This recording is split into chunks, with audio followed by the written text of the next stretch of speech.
Welcome back to our weekly podcast, Design and Destiny, where we are aligning with the power movement of God as we search out how to grow and flourish and live deeply in God's purposes for our lives so we can more fully release God's healing power and glory in the world.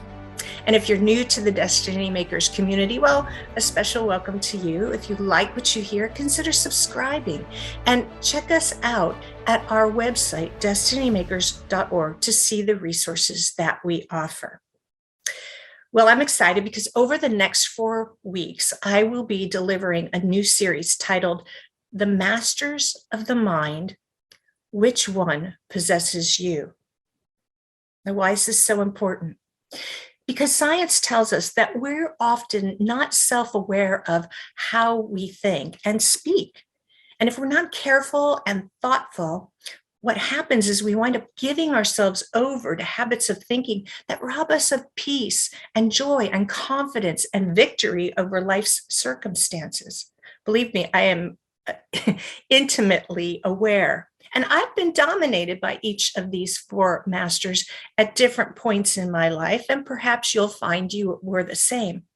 But it is a daily battle of the mind to control my thinking rather than have my wayward thoughts or the opinions of others control me and my situation. And it's not just that I've been teaching mind setting for the past several decades. In other words, how to be transformed by the renewing of your mind. I live it 24 hours a day. I'm on my knees each night before I go to bed, and I wake each morning to the earthly medical reality that I've been diagnosed with an incurable spreading disease, stage 4 metastatic breast cancer. The metastatic breast cancer began in 2009. It was a recurrence from an early stage 1 cancer tumor in 2006, but now it was back and it had metastasized to the bone. And 3 prominent cancer institutions each told me that I'd have about 18 months before I'd be overtaken by the disease. But God did an amazing work of giving me the gift of faith, not just to believe in his word, but to actually believe his word and declare it and envision it and meditate daily on the promises and all that Christ paid for us on the cross until it began to manifest in my body. And I received an amazing, miraculous healing that year without any intervention of medical treatments. And I remained cancer-free for 8 years until 2017, when the cancer was back in full force all throughout my bones. 2 years ago, it metastasized to the liver and now elsewhere. But God is faithful. He promises to sustain and defend us.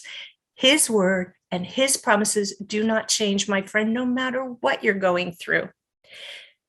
And as much as God was so gracious in those days to show me and to grow me into a higher level of wisdom and revelation, I still had to do the work of fixating on and testifying to his promises unseen rather than the medical reality being pushed on me. Each doctor visit and each waiting room filled with sad, sickly, dying patients makes it really difficult. It takes every fiber of my being to see hope, to declare healing, to defend the superior nature of God's promises over the earthly perspectives of reality that I've been given, that I've been told. And many times I've had to build a strong interior defense against the experts who keep trying to rob me of hope in the name of being realistic. In fact, just last week, I was challenged by a doctor who chafed when I mentioned and asked about the cure rate of what he was recommending next. And he kind of cocked his head at me and sneered through his mask, asking me, did I really believe that I could be cured at this point? I mean, those encounters are hard. I admit they're hard to stay optimistic and positively focused. It's kind of like someone who is, you have this beautiful balloon of hope that you carry with you each day. And then the doctor comes and boom, plunges a dagger into it. But my response back to him was, well, of course I expect healing till my last breath. My God promises hope. And I also have the tools, thank God, to know how to renew my mind, how to manage my mind, how to manage my self-talk so that I stay in step with what it is that God promises.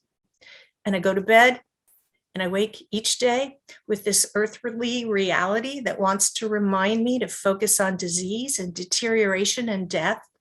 And it's easy to do, particularly when you're experiencing pain or discomfort or going through their standard of care routines. But I'll tell you, in my conversations over the year with countless people I've talked to who contact me because they've heard about my situation or read my books, and they talk and call about their fears and their struggles, and they're looking for hope, What I find is that the most immediate help that I can administer to them is really to help put a tourniquet on their flooding thoughts of fear and disease and hopelessness. See, they may hope and pray for healing, but unconsciously they fixate on disease and death, and it is a prescription for disaster. Science tells us that we have approximately 70,000 thoughts that run through our mind each day. Some of those thoughts get expressed verbally, but the majority of them go unchecked, unscrutinized, unnoticed, the fleeting thought. And according to science, most of those thoughts are negative or focused on what's missing, what's lacking, what's wrong, what's out of place. And what happens is, if we're not careful, over time, we develop chronic conditions of complaining or maybe criticizing or cowering from life around us. And without realizing it, we're either speaking life or death over our circumstances, whether we're speaking out loud or conducting those internal monologues that we have with ourselves all the time.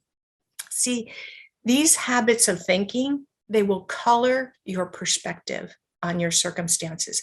And we know from science they actually influence your perception, what it is you see, the information that you gather through your senses. We really get into this in my program, Destiny Living, so that you learn how to manage this rather than have it manage you. But it will, your thinking will color your perspective. It will influence your perception. It will define what you call truth. It will direct your attitudes and your decisions, your behaviors, your lifestyle, your very destiny. See, it takes conscious intent and a very focused discipline to stay awake at the gate of your mind so that you can hold every thought captive and make it obedient to the mind of Christ. So join me next week, where we will dive into the first master of the mind. And if you are looking for tools and processes to facilitate transformational growth, check out our Destiny Living program on destinymakers.org, where what we do is we align the research from the neurocognitive sciences with what God has to say, the principles and promises of God found in Scripture, so that you can learn how to achieve breakthrough in the circumstances of your life.